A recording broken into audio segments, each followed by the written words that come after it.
Okay, so our final lecture for the class is about making an impact. This is about how you're going to present yourself once you're in your career, on the job, the types of qualities you want to portray, and when you're in a professional setting.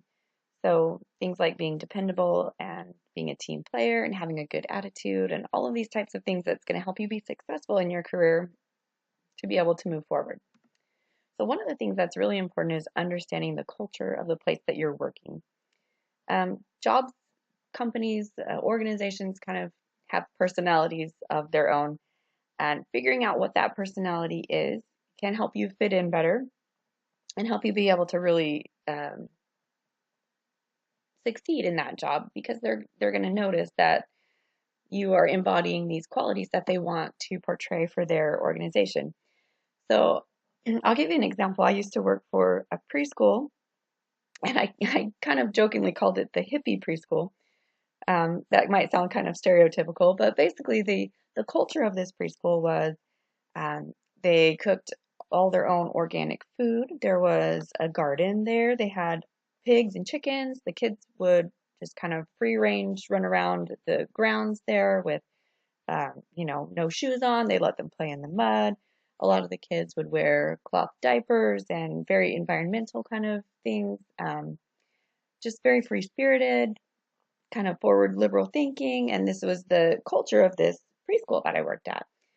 Um, so this was a little bit different from how I would raise my own kids. Not that I didn't appreciate it. I think it was really cool that some of the things that they were doing, it was just a little bit different from what I was used to. I fed my kids processed food, which for this preschool was a complete no-no. Um, so anyway, I had to really learn about this culture of the preschool that I was working at. I really had to try to make myself fit into that culture when I was at work. So I was not going to be bringing in a bunch of Twinkies or whatever to feed my class. I had to get used to being a little more free flowing and not as, structured and things like that. So that's just one example, but learn the culture of the job that you're at, the company that you're working for, and if that's a good fit for you, then that can help you be able to be successful and move forward in that career. If it's not a good fit for you, then maybe that's one of those things that you can look at as I'm ready for a job change. The culture here is not what I am interested in, and that's fine too. But just understanding that culture is very important. Business etiquette is extremely important. We actually have a whole class here at USM that we teach on professional etiquette. I actually have taught that class in the past, so it's something that I'm quite familiar with. And there are a lot of kind of unspoken rules in the business world. And I'm not talking about just like, lawyers or bankers or whatever. This can really any type of professional setting. Um, Understanding how to speak to people with your interpersonal interactions, communication, things like personal space and nonverbal communication, how you make eye contact or talk with your hands or things like that. There are certain things that are seen as respectful and certain things that are seen as disrespectful. So you just have to be very aware of those kind of social norms. Um, Technology is a huge one now that is very, very important. So if you're sending an email that's a work email to clients or your boss or whatever, you're going to want to make sure that is extremely appropriate, with the right grammar, complete sentences, no topics that would even be questionable. Um, Even with your own kind of social media, that we have had an assignment that has focused on this as far as branding yourself, just making sure that you're putting forth a professional image when it comes to your technology usage.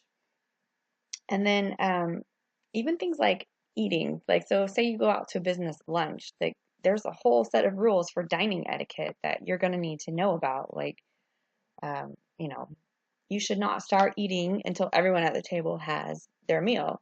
That's something that maybe you wouldn't think about, and maybe that's not something that you've learned in the past, but there are kind of all of these little unwritten rules that you really need to pay attention to, even just in the dining area of being able to know what to order, know how to eat it so that you're not making a big mess or, being rude.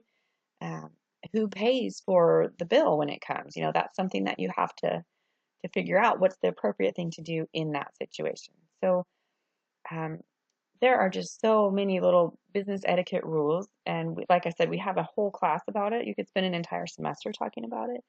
It's just things that you need to be aware of, things that you kind of need to research and be able to make sure that you're putting forth a professional image when you're on the job. Things in your personal life can really affect how you are in your job performance. And taking care of yourself is going to be a really important part of being able to be successful in the professional field.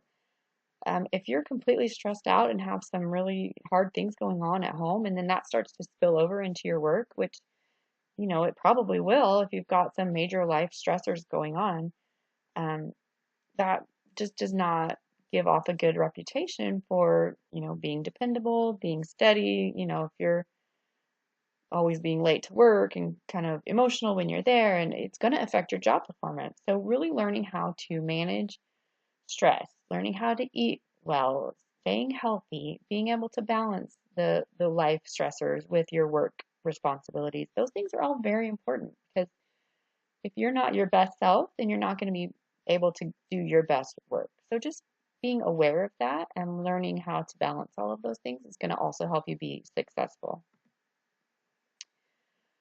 So, kind of looking at your career life cycle as you go through your different jobs and kind of setting long-term goals for yourself, there's a few different paths that you could take. Maybe you just want to stay at same type of jobs. You're just, you want to have a very secure and steady income. You want to stay with the same company. You want to go all the way through retirement. That's a traditional linear career. That's definitely one way you can do it.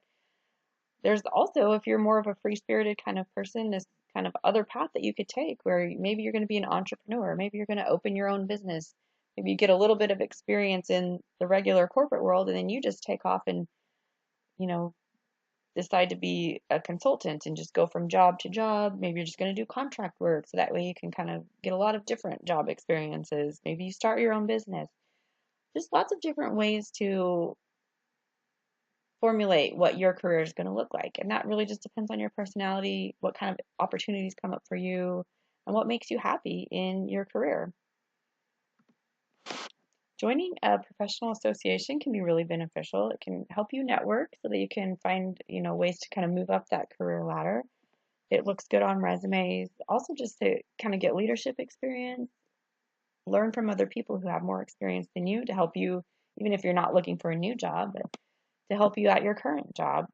Joining these professional associations can definitely be beneficial. And most career fields do have some type of organization that you can join, and there'll be some dues that you have to pay, and maybe there's some meetings to go to or things like that, but they'll also give you a lot of benefits and be able to, you know, sponsor some continuing education classes. Maybe they'll have a luncheon or, things like that. And it could just be a good way to kind of stay current in what's going on in your field, and to know the people that are also in your field and to really gain some of those organizational and leadership skills.